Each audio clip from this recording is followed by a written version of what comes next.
Praise the lord. ప్రభువైన యేసు నామములో అందరికీ వందనములు. యేసయ్య మాటను ఈ కార్యక్రమాన్ని వీక్షించడానికి ప్రేమతో నేను మిమ్మను ఆహ్వానిస్తున్నాను. ఈ దినము యోహాను సువార్త 12వ అధ్యాయము 42వ వచనం నుండి 50వ వచనం వరకు మనము ధ్యానించుకుందాం. అయినను అధికారులలో కూడా అనేకులు ఆయన యందు విశ్వాసముంచిరి గాని సమాజములో నుండి వెలివేయబడుదేమో అని పరిసయ్యులకు భయపడి వారు ఒప్పుకొనలేదు. వారు దేవుని మెప్పు కంటే మనుషుల మెప్పును ఎక్కువగా అపేక్షించిరి. అంతటా యేసు బిగ్గరగా ఇట్లా నేను నాయందు విశ్వాసముంచువాడు నాయందు కాదు, నన్ను పంపిన వాని యందే విశ్వాసముంచుచున్నాడు. నన్ను చూచువాడు నన్ను పంపిన వానినే చూచుచున్నాడు. నాయందు విశ్వాసముంచు ప్రతివాడు చీకటిలో నిలిచి ఉండకుండానట్లు నేను ఈ లోకమునకు వెలుగుగా వచ్చి ఉన్నాను. ఎవడైనను నా మాటలు వినియు వాటిని గైకొనకుండిన యెడల నేను అతని తీర్పు తీర్చను. నేను లోకమునకు తీర్పు తీర్చుటకు రాలేదు గాని లోకమును రక్షించుటకే వచ్చి తిని.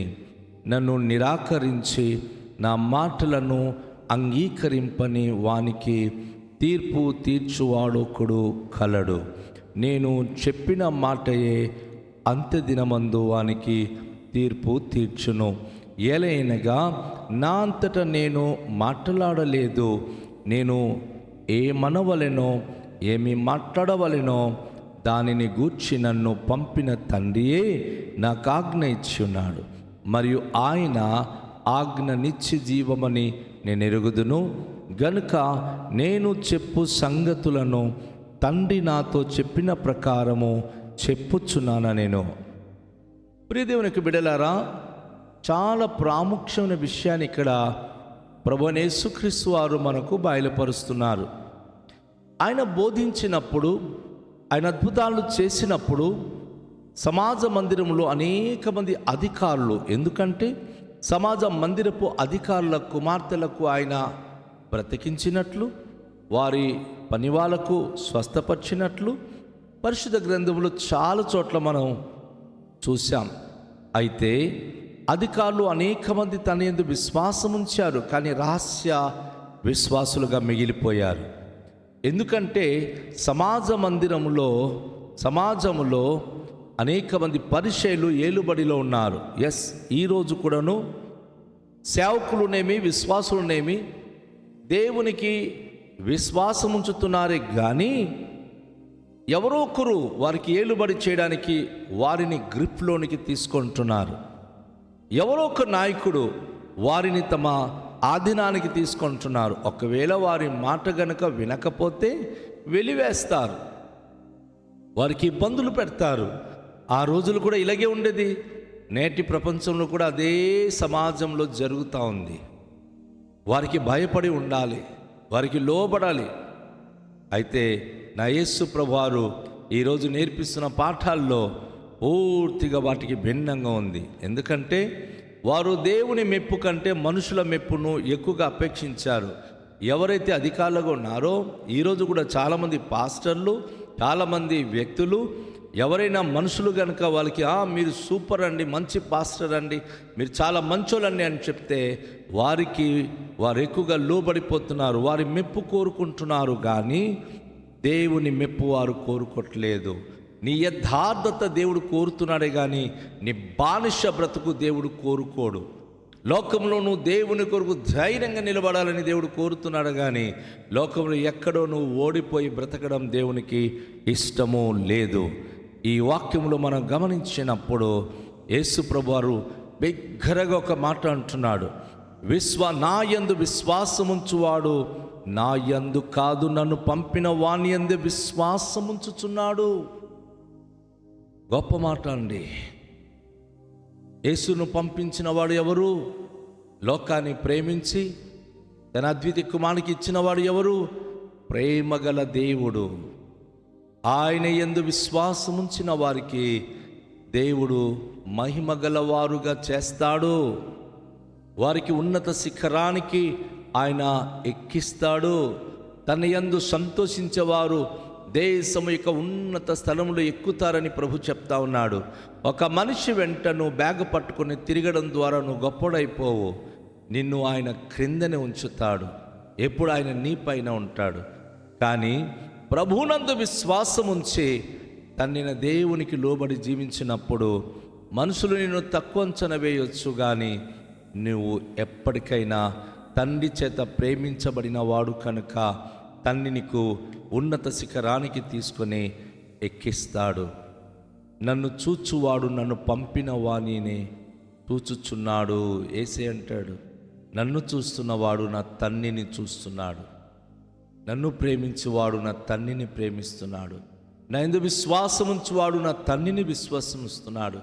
అంటే తండ్రి నేను ఏకమై ఉన్నాం కనుక ఏ వ్యక్తి అయితే నా కొరకు నిర్భయంగా తన విశ్వాసపు ప్రమాణము తెలియచేస్తాడో మహిమగల దేవుడు ఆ వ్యక్తిని ఉన్నతమైన స్థితిలో దీవించడానికి సంసిద్ధముగా ఉన్నాడు.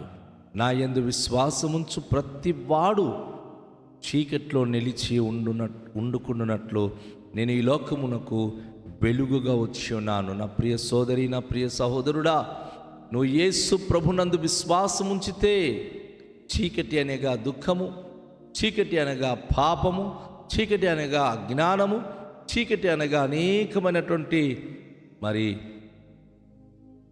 కష్టకరమైన శోధనకరమైన జీవితం. అయితే నీకు ఒకవేళ చీకటి ఆవరించినట్లు అనిపించవచ్చు, నువ్వు ఒంటరిగా ప్రయాణం చేస్తున్నట్లు అనిపించవచ్చు.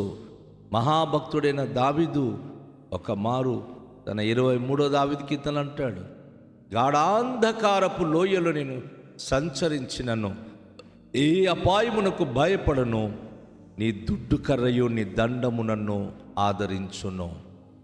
ఈరోజు దేవుని బిడ్డ వాక్యం వింటున్న దేవుని యొక్క ప్రియ జనంగమా, దేవుని యందు విశ్వాసం ఉంచిన మనము చీకట్లో ఉండము.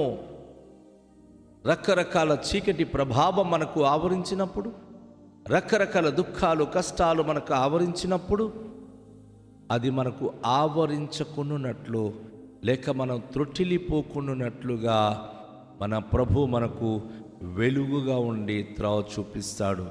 మహాభక్తుడైన దావీదు మరొక సందర్భంలో అంటాడు, నీ వాక్యము నా పాదములకు దీపము, నా త్రోవకు వెలుగునై ఉన్నది. ఎస్ అండి, ఈరోజు తన యందు విశ్వాసం ఉంచిన వాడు చీకట్లో ఉండడు, వెలుగులో ఉంటాడు.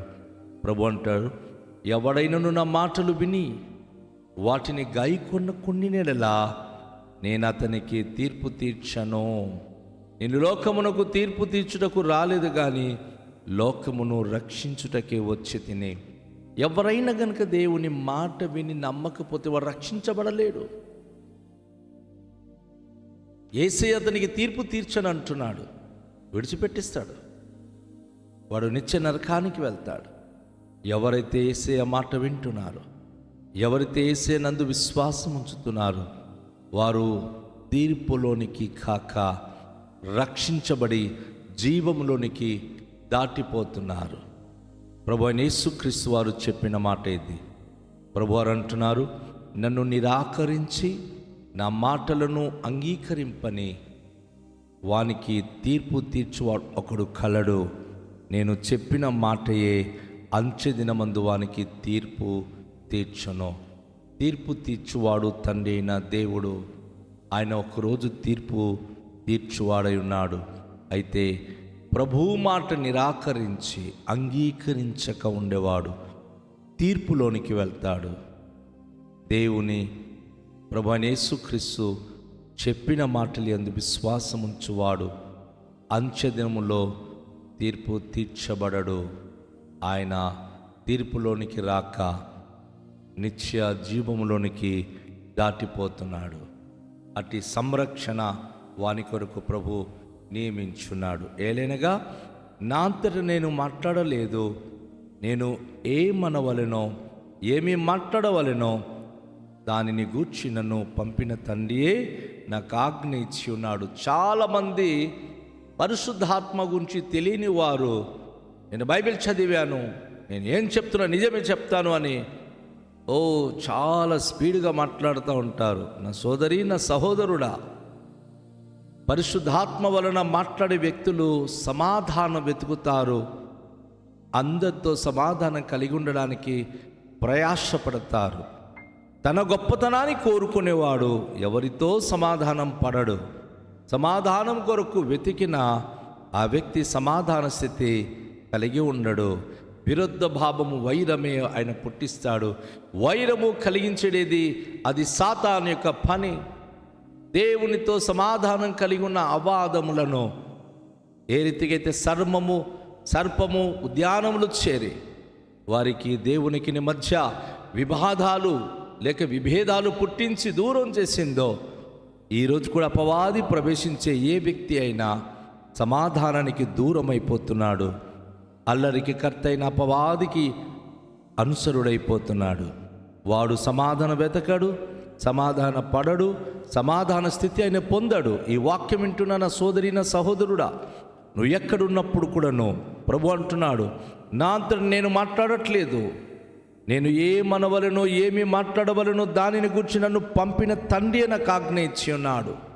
ఎస్, యేసు ప్రభు అంటారు కదా, మీరు మహాసభకి వెళ్ళినప్పుడు ఏం చెప్పాలో ఏం మాట్లాడాలో మీరు ఆలోచించకండి, ఎందుకంటే పరిశుద్ధాత్మ ఆ సమయంలో మీతో ఉండి మీలో ఉండి పరిశుద్ధాత్మ ఎప్పుడు కూడా సమాధానానికి కర్త, సమకూర్చే పని ఆయనది. ఎవరైతే చెదరగొడుతున్నారో అపవాది సంబంధులు, మరియు ఆయన ఆజ్ఞ నిత్య జీవమని నేను ఎరుగుదును గనక నేను చెప్పు సంగతులను తండ్రి నాతో చెప్పిన ప్రకారము చెప్పుచున్నాను. నేను నిత్య జీవం కొరకై మనం అందరం కూడా బ్రతకాలి. సమకూర్చబడి నిత్య జీవంలో ప్రవేశించడానికి అర్హులై ఉండాలి. విభేద ప్రాయములో ఒకరికొకరు భేదాలు కలిగించే జీవితాలు వద్దండి. యేసయ్య ఈరోజు మనతో మాట్లాడుతున్నాడు. తండ్రి నాకు చెప్పిందే నేను మీకు చెప్తున్నాను. తండ్రికి ఉన్న ఉద్దేశం ఏమిటి? అందరూ యేసయ్యలో ఏకమై ఉండాలి.